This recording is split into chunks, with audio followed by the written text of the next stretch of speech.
دنیا کی تمام غیر معمولی شخصیتوں کی طرح سائرس کے ابتدائی حالات نے بھی ایک پراسرار افسانے کی نوعیت اختیار کر لی ہے،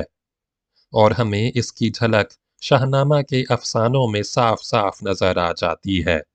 اس کا اٹھان زندگی کے عام اور معمولی حالات میں نہیں ہوا، بلکہ ایسے عجیب حالات میں جو ہمیشہ پیش نہیں آتے،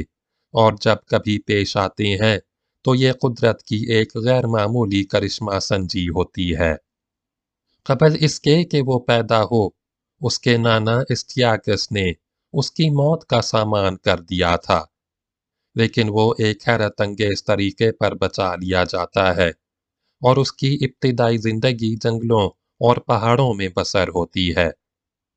پھر ایک وقت آتا ہے کہ اس کی غیر معمولی قابلیتیں اور اعلیٰ اخلاق و خصائل اسے ملک میں نمایاں